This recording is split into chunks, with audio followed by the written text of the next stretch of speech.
بسم اللہ الرحمن الرحیم۔ شروع اللہ کے نام سے جو بڑا مہربان نہایت رحم والا ہے۔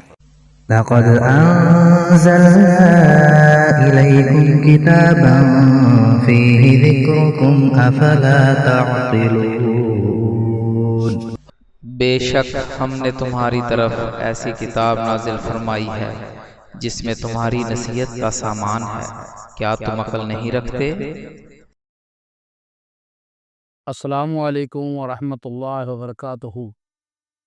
الصلاۃ والسلام علیک یا سیدی یا رسول اللہ وعلی آلک وصحابک یا حبیب اللہ۔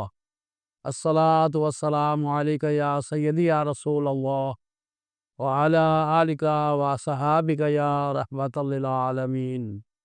الصلاۃ والسلام علیک یا سیدی یا رسول اللہ وعلی آلک وصحابک یا محمد رسول اللہ صلی اللہ علیہ وآلہ وسلم۔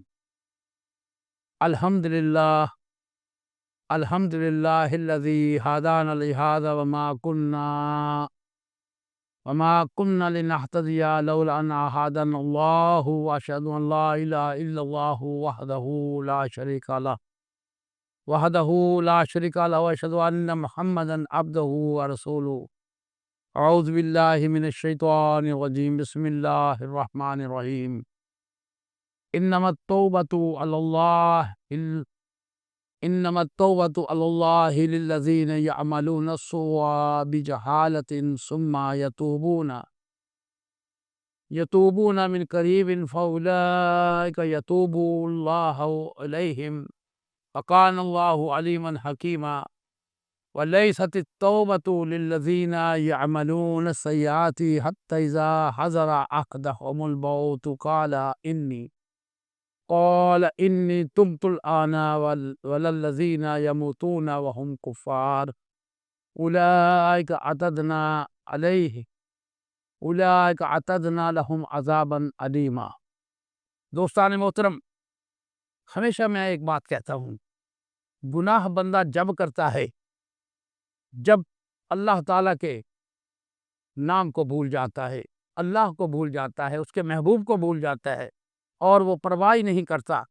آپ غور سے سنیں تاکہ آپ کو پتہ چلے کہ اللہ کے عذاب سے لا علمی انسان کو ظلم کی کس حد تک پہنچا دیتی ہے۔ صحیح بخاری کی حدیث 3617 میں ہے۔ انس بن مالک رضی اللہ تعالیٰ عنہ بیان کرتے ہیں کہ ایک شخص پہلے عیسائی تھا، پھر وہ اسلام میں داخل ہو گیا۔ اس نے سورۃ البقرہ اور آل عمران پڑھ لی تھی، نبی مکرم صلی اللہ علیہ وسلم کا وہ منشی بن گیا، لیکن پھر وہ شخص مرتد ہو گیا۔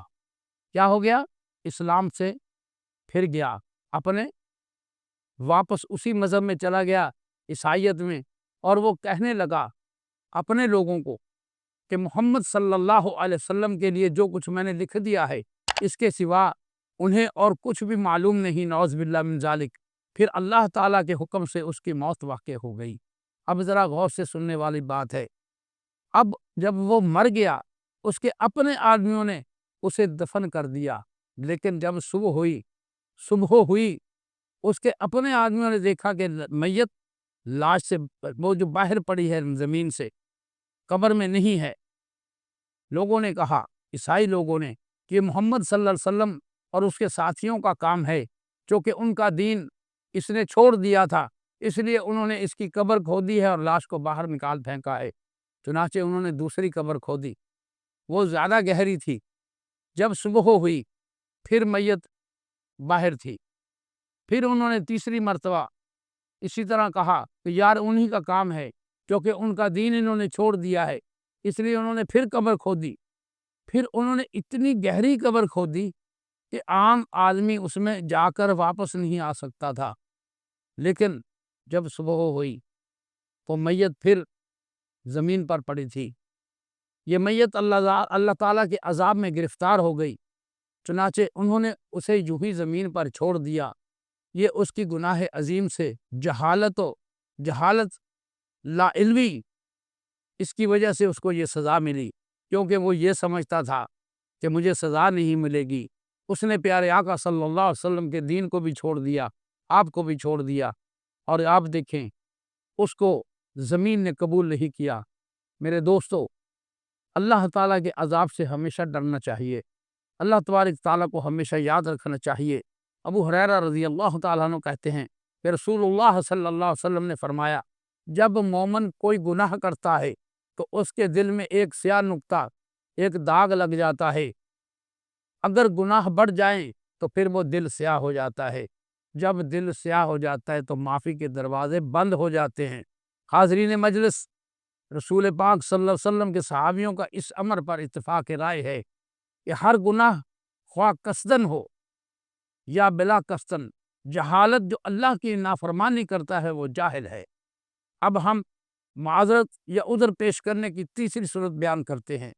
جو بندے اعتراف جرم کے ساتھ ساتھ آئندہ نہ کرنے کا یقین بھی دلائے، اور آخری صورت کو توبہ کہا جاتا ہے، مگر شرعاً توبہ جب کہیں گے پہلے اس بندے میں 3 باتیں ہونی چاہیے کہ وہ بندہ گناہ کو گناہ سمجھ کر چھوڑ دے، اس کو یہ سمجھ آ جائے کہ جو میں نے کیا ہے یہ بہت بڑا گناہ عظیم ہے، میں اللہ تجھ سے معافی مانگتا ہوں، میں آئندہ نہیں کروں گا۔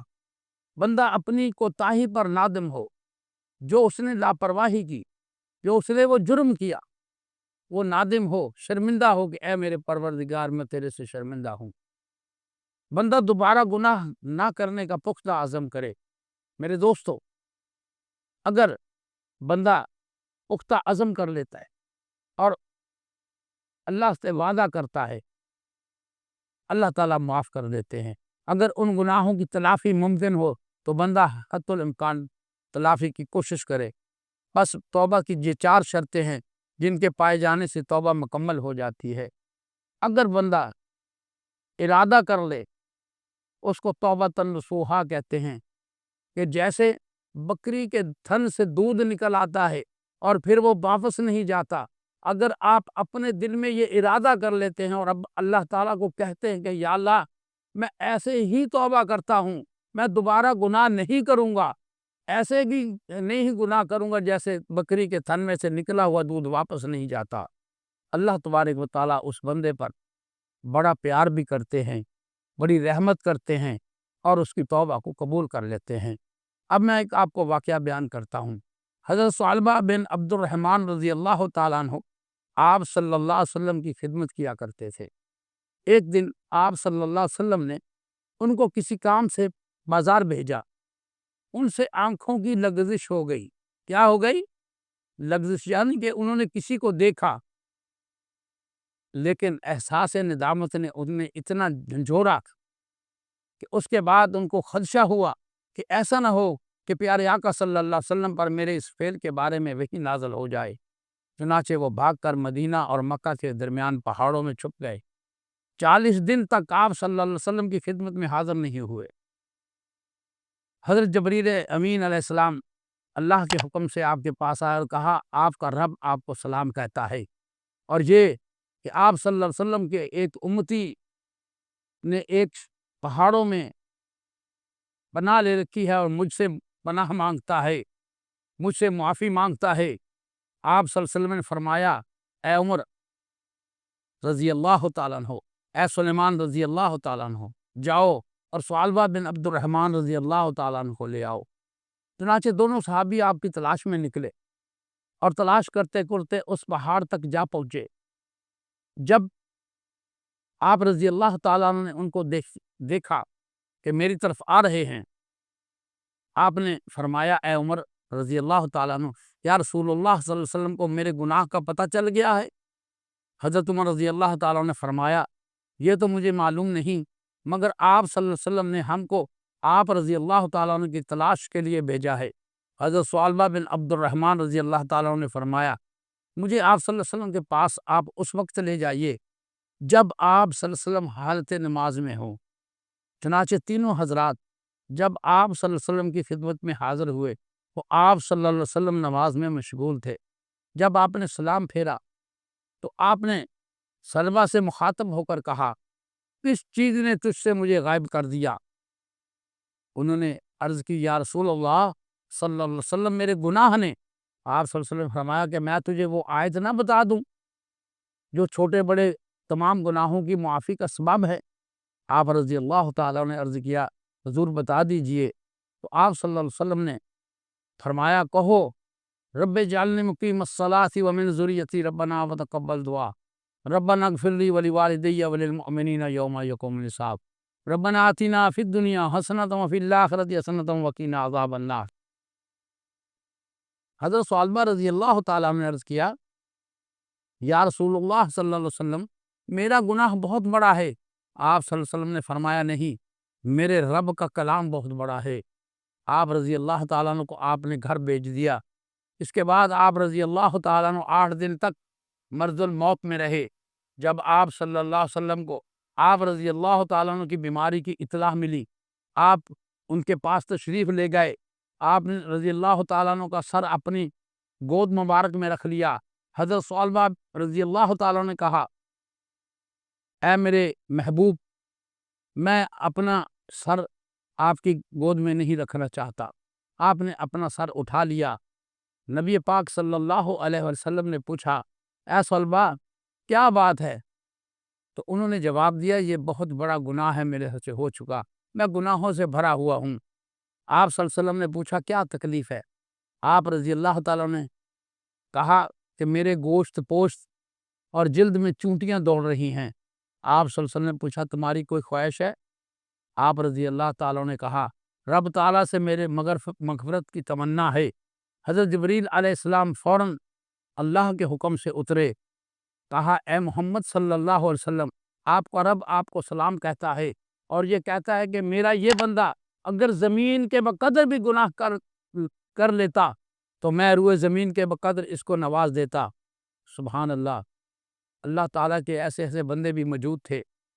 چنانچہ جب آپ صلی اللہ علیہ وسلم نے یہ خبر آپ رضی اللہ تعالیٰ عنہ کو سنائی، آپ ثعلبہ بن عبد الرحمن نے ایک چیخ ماری اور اپنی جان آفری کے سپرد کر دی۔ میرے دوستو، اس قصے سے، اس کہانی سے، اس واقعہ سے آپ سبق حاصل کریں کہ ہم کیا کر رہے ہیں۔ اپنے گریبانوں میں جھانک کر دیکھیے، ایک صحابی صرف اتنی بات پہ کہ آنکھ کی لغزش ہو گئی، ہم تو بڑے بڑے گناہ کر لیتے ہیں، پہاڑوں جیسے گناہ کر لیتے ہیں، اور پھر کیا کہتے ہیں اللہ بڑا معاف کرنے والا ہے۔ یہ کہنا ہی غلط ہے۔